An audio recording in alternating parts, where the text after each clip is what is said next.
Salam semuanya, hadir lagi saya Baru Baliwardi untuk mata kuliah kartografi dasar yang merupakan video yang ke-9 kali ini yang berjudul dan nanti kita akan bahas tentang eh, tema lettering atau penulisan atau ya bagaimana menuliskan keterangan-keterangan itu dalam muka peta akan kita jelaskan sekarang dan ini juga tidak banyak dan oke, kita langsung saja mulai mengenai pembahasan kali ini yaitu tentang lettering. Kemarin kita untuk pertemuan yang atau video pertemuan yang sebelumnya atau video yang sebelumnya kemarin telah saya ceritakan, saya tunjukkan dan kita lihat bersama-sama mengenai simbol-simbolnya. Nah, kali ini mengenai tulisannya. Mari kita lihat seperti apa kita menuliskan keterangan-keterangan yang berupa tulisan tentu saja dalam sebuah peta atau dalam muka peta. Oke, kita lanjutkan sekarang di sini lettering di sini. Jadi tulisan-tulisan dalam peta ini bisa terlihat seperti ini. Misalnya di sini, tulisannya kecil sekali.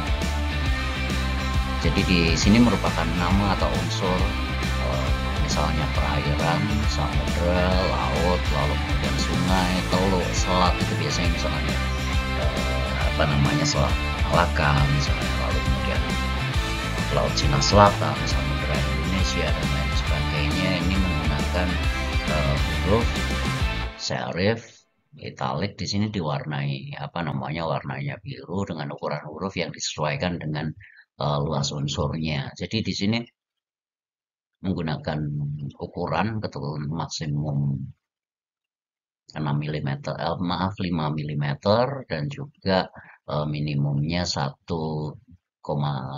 Di sini tidak ya, 1,5 mm tergantung dari tingkatan atau luasan dan juga besarnya unsur. Misalnya seperti dalam contohnya di sini dibuat italik atau hurufnya miring di sini seperti misalnya samudra, samudra Indonesia, laut Jawa misalnya, Selat Malaka, kemudian danau, sungai dan eh, seterusnya. Ini juga disesuaikan dengan objek-objek yang ada di objek yang biasanya berupa area. Di sini berupa area ya. Jadi seperti ini. Kemudian tadi unsur perairan, yang kedua kita bisa melihat unsur rupa bumi atau permukaan bumi atau sering kita lihat geomorfologi atau morfologi bumi. Di sini seperti misalnya pegunungan, pegunungan biasanya memanjang, gunung sendiri, lalu kemudian bukit, tanjung biasanya, daratan yang menjorok ke arah lautan. Kalau lautan yang menjorok ke arah daratan namanya teluk seperti yang tadi di atasnya. Kemudian kepulauan, lembah, dan juga sejenisnya.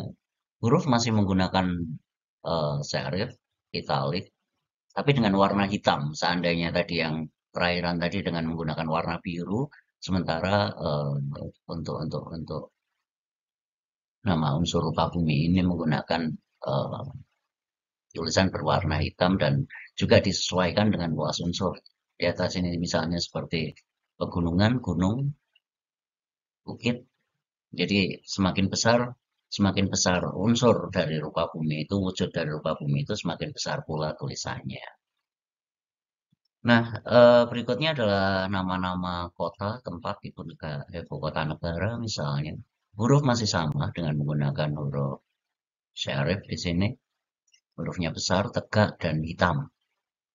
Nah, di sini juga terlihat seperti misalnya Jakarta, ini ibu kota negara, ibu kota provinsi seperti Bandung, ibu kota kabupaten atau nama kota, ukurannya masalah ketebalannya juga itu bisa perlu perlu diperjelas dan ketika ada juga nama kampung, nama kecamatan, nama kampung.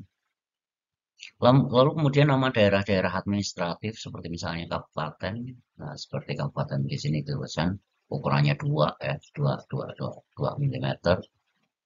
Kemudian lanjutannya adalah unsur-unsur lainnya, hurufnya sans serif, seperti terlihat di sini. Lapangan terbang atau bandara, atau ya unsur-unsur lainnya, hurufnya tegak, lalu kemudian ukurannya medium, dan dengan warna hitam. Nah, berikutnya adalah berbagai macam singkatan dari unsur-unsur yang ada di permukaan bumi seperti gunung dan lain sebagainya.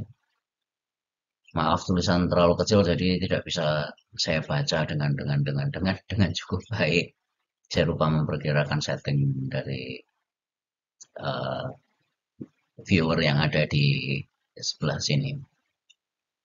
Oke, nah seperti singkatan unsur ini ada banyak seperti GN, gunung dan lain sebagainya. Dan ini ada cukup banyak seperti nah ini baru tampak di sini. Seperti kantor pemerintahan, lalu kemudian jenis-jenis tanaman. Seperti di sini cengkeh ditulisnya CH, GPR atau gambir, kayu manis, KPO, pohon ketela pohon, PI, pohon pinang, PO, pohon buah-buahan, pohon pisang, SE, serabut, lalu kemudian tebu. Kemudian lainnya di sini air terjun. Nah, ini untuk mempermudah. Jadi misalnya seperti biasanya kalau di Pontianak disingkat kata sungai menjadi Sui atau Sei dan lain sebagainya. Oke, balai pengobatan, lalu kemudian pusat aliran listrik, PAL, lalu kemudian PKA, pangkalan kayu, rumah tangga, rumah tinggal atau hampir runtuh yang sudah lama. Oke, mungkin saya untuk yang kali ini tidak terlalu panjang ya, hanya beberapa menit, tidak sampai 10 menit. Tapi paling tidak nanti ini ditunjukkan atau nanti saya sharekan juga di grup mengenai apa namanya referensi dari apa yang saya bahas yang beberapa saat terakhir ini mulai dari apa kemarin ya, mulai dari sebelum simbolisasi kemarin. Oh ya, unsur-unsur simbol-simbol peta dan lain sebagainya dan juga termasuk singkatan. Lalu kemudian, nah ini nanti akan saya sharekan. Oke, pertemuan singkat atau video yang singkat ini hanya menunjukkan bahwa ada istilah singkatan-singkatan, lalu kemudian bagaimana cara menuliskan atau bentuk-bentuk tulisan dari sebuah peta seperti itu tadi. Oke, terima kasih. Saya Galuh Bayardi. Cukup di sini dulu. Saya undur diri. Mohon pamit. Salam dan sehat selalu. Terima kasih.